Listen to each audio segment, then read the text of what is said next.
All right, if you're watching this, you've probably got a big interview coming up. If you don't, then just make sure your boss doesn't see this or hide the title from them so they don't think that you're going on an interview.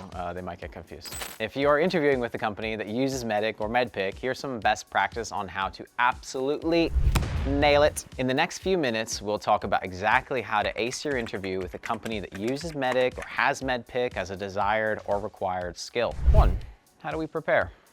Luck is when preparation meets opportunity. Whether you're a 10-year veteran of sales or you're just getting started, learning the true value of MEDDPICC can set you apart as a candidate at really any level. And it's not just about sounding good, it's about being prepared.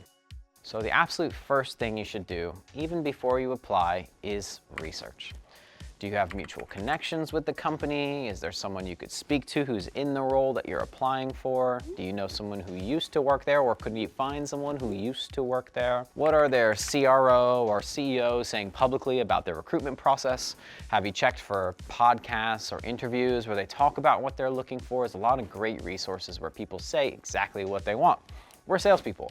Don't settle for the basic, boring stuff that you can find in 10 seconds. Don't be afraid to do a deep dive into LinkedIn, podcasts, public appearances, everything all over the above. Be visible to the hiring manager. Send them a connection request. State your intention. Hey, can I have 5 minutes to prepare for the next step? Be professional, but be bold. You'll stand out. When you read customer case studies, make sure you really understand them. Don't read the fluffy marketing stuff. Really make sure you understand how you can use MEDDPICC to break down the implicated pains, the metrics, who their champions are, economic buyers. Have your own point of view on how you would sell their product. Even if you're not exactly right, you'll be further along than anybody who just reads the headline. So when it makes sense, send that LinkedIn request or a message to say you're excited about the interview, share your CV. Ideally, do this 24 hours in advance. Don't do this 10 minutes before the meeting. I've done that before. It doesn't look good. During the interview, there are a few things you want to get right from the start.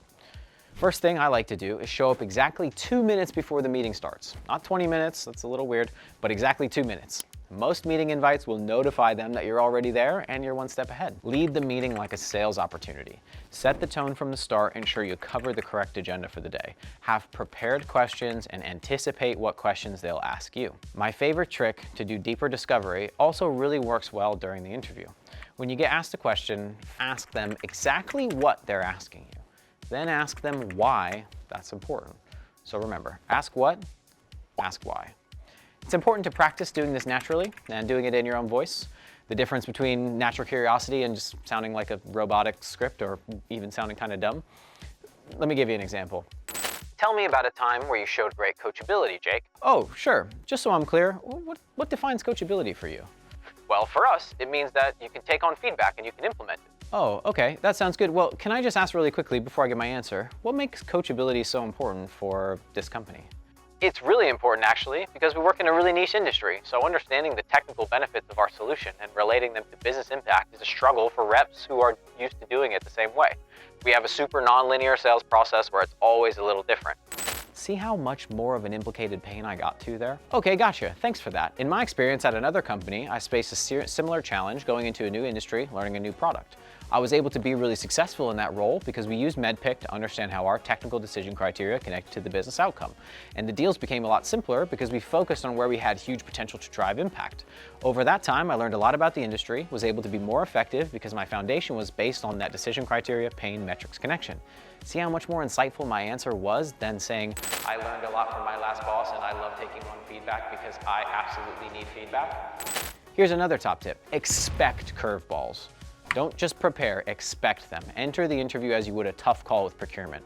They might be smooth, or they might throw most likely a few huge curveballs at you and bring something you didn't expect. The best thing you can do here is stay relaxed. Stay curious, don't take it personally.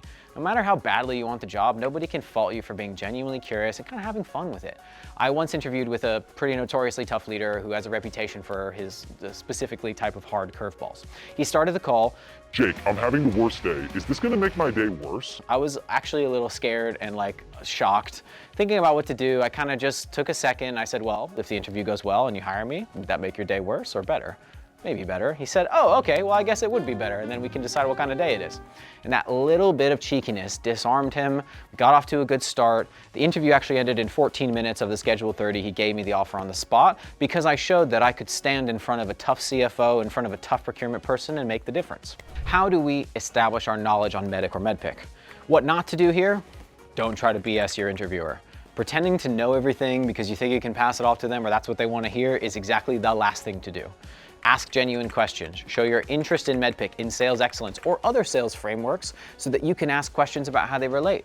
This ties back to your research. Use MEDDPICC to answer the questions that they ask you in the context of the pain you've solved, the champions you worked with, the metrics, the impact. For those who know, I'd actually recommend filling in a metrics map for a prospective customer. Even if it's not exactly right, it can take great initiative and it can show you that there are some specific examples of where to bring those in. Before we wrap up, here's a bonus tip that really can set you apart. Make sure you bring it back to how MEDDIC or MEDDPICC can align teams, not just salespeople. Align the whole go-to-market team across the customer lifecycle with a common language, showing that MEDDIC is how you hand over deals to customer success, how you communicate with your SDR, how you maximize leverage with the channel and the partnerships team. When you're in the interview, talk about how MEDDPICC can bring the organization together and how closing deals using the common language is going to help bring everybody up. That kind of insight is pure gold. So there you have it. If you're interviewing with a company that uses MEDDIC or MEDDPICC, just remember, do your research. Ask what and then why. Expect a few curveballs, stay calm. Don't pretend to know it all and take the common language approach. Leave a comment down below if you got an interview coming up. Tell us how you plan to use MEDDPICC and absolutely go crush it. Good luck and happy hiring, happy selling.